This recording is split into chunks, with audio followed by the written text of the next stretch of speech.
പ്രിയപ്പെട്ട കൂട്ടുകാരെ, ഈ വീഡിയോയിലൂടെ നിങ്ങൾക്ക് പരിചയപ്പെടുത്തുന്നത് UP, ഹൈസ്കൂൾ, ഹയർ സെക്കൻഡറി വിഭാഗങ്ങൾക്ക് സ്ഥിരമായി ചോദിക്കുന്നൊരു ചോദ്യമാണ് ഡയറി. ഡയറി രണ്ട് രൂപത്തിലുണ്ട്. ഒന്ന്, നമ്മുടെ സന്തോഷമുള്ള നിമിഷങ്ങൾ രേഖപ്പെടുത്താൻ വരും. അതല്ലാതെ സാഡ് മൊമെൻറ്റുകൾ രേഖപ്പെടുത്താനും വരും. ഈ രണ്ട് ഡയറി ആണെങ്കിലും ഡയറി എഴുതാൻ വന്നാൽ എല്ലാ ഡയറിയിലും ഉൾപ്പെടുത്താൻ പറ്റിയ ഒരു ഇൻട്രൊഡക്ഷനും ഒരു കൺക്ലൂഷനുമാണ് ഈ വീഡിയോയിലൂടെ നിങ്ങൾക്ക് പരിചയപ്പെടുത്തി തരുന്നത്. ഡയറി എഴുതുമ്പോൾ ഒരു കാര്യം ശ്രദ്ധിക്കണം. ഡയറി എപ്പോഴും ഫസ്റ്റ് പേഴ്സൺ നരേറ്റീവിലായിരിക്കണം എഴുതേണ്ടത്. അതായത് I, we ഈ പ്രൊനൗണുകൾ ഉപയോഗിച്ചാണ് ഡയറി എഴുതേണ്ടത്. അതുപോലെ പാസ്റ്റ് ടെൻസിലാണ് ഡയറി എഴുതേണ്ടത്. ഈ രണ്ട് കാര്യങ്ങൾ പ്രത്യേകം ശ്രദ്ധിക്കണം. ഡയറിക്ക് ഒരു ഫോർമാറ്റ് ഉണ്ട്. ആദ്യം നമ്മൾ ആൻസർ ഷീറ്റിൽ കള്ളി വരക്കുന്നു. അതിന് ശേഷം ഡേറ്റ് അതുപോലെ ഡേ ഇത് രണ്ടും കൊടുക്കണം. ഈ ഒരു രൂപത്തിൽ നിങ്ങൾക്ക് വീഡിയോയിൽ കാണുന്ന ഈ ഒരു രൂപം നിങ്ങൾക്ക് ഫോളോ ചെയ്യാം. ഡേറ്റ്, ഇയർ, ഡേ, ടൈം ഈ കാര്യങ്ങൾ എഴുതിയിട്ട് ഇനി നമുക്ക് ഡയറിയുടെ എല്ലാ ഡയറിക്കും കൊടുക്കാൻ പറ്റിയ ഒരു ഇൻട്രൊഡക്ഷൻ അതിലേക്ക് കടക്കാം. One more leaf of my life has turned over. ജീവിതത്തിൻ്റെ ഒരു ഇതൾ കൂടി മറിഞ്ഞു. The most memorable day of my life has come to an end with this sunset. ഈ ഒരു സൂര്യാസ്തമയത്തോടു കൂടി ജീവിതത്തിൽ എന്നും ഓർക്കാൻ പറ്റുന്ന ഒരു ദിനം കൂടി എന്നിലേക്ക് കടന്നു വരുന്നു. ഈച്ച് ആൻഡ് എവറി ഡേ ഓരോ ദിവസവും God arranges something in my life.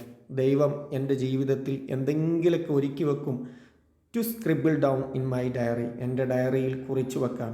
Today was a red letter day. Red letter day എന്ന് പറഞ്ഞാൽ അൺഫോർഗറ്റബിൾ ഡേ എന്നാണ്, അല്ലെങ്കിൽ ഹാപ്പി ഡേ. സന്തോഷത്തെ സൂചിപ്പിക്കുന്നതിനാണ് റെഡ് ലെറ്റർ എന്ന് ഉപയോഗിക്കാറുള്ളത്. ഇനി today I was in the 7th heaven. That's meaning happy day. ഇതും already happy day ആണ്. ഇനി ടുഡേ ഐ ഫെൽറ്റ് ബ്ലൂ. ഇത് സാഡ് ഡയറി ആണെങ്കിൽ കൊടുക്കേണ്ടതാണ്. ഇവിടെ സന്തോഷമുള്ള ഡയറി ആണെങ്കിൽ today I was in 7th heaven എന്നെഴുതിയിട്ട് ഫുൾ സ്റ്റോപ്പ് ഇടാം. ഇനി സാഡ് ഡയറി ആണെങ്കിൽ, സാഡ് ഫീലിങ്ങുകൾ റെക്കോർഡ് ചെയ്യേണ്ട ഡയറി ആണെങ്കിൽ today I was a red letter day മുതലുള്ളത് ഒഴിവാക്കിയിട്ട് ടുഡേ ഐ ഫെൽറ്റ് ബ്ലൂ എന്ന് ചേർത്താൽ മതി. അതിനുശേഷം ബോഡിയാണ്. ബോഡി നമുക്ക് ക്വസ്റ്റ്യൻ പേപ്പറിൽ തരുന്ന ഭാഗത്തെ കുറിച്ച് ആ ഒരു ഭാഗം അതിലുള്ള മാറ്ററുകളാണ് ബോഡിയിൽ നിങ്ങൾ ഉൾപ്പെടുത്തേണ്ടത്. ഞാൻ നേരത്തെ സൂചിപ്പിച്ചതുപോലെ എഴുതുന്ന സമയത്ത് ഫസ്റ്റ് പേഴ്സൺ നരേറ്റീവ് ആയിരിക്കണം. അതുപോലെ പാസ്റ്റ് ടെൻസും ആയിരിക്കണം. ഇനി നല്ലൊരു conclusion. What may be there he arranged for me for the next day. അടുത്ത ദിവസം ദൈവം എന്താണ് എനിക്ക് ഒരുക്കി വെച്ചത് എന്നറിയില്ല. Let the coming episodes of my life B A happy one.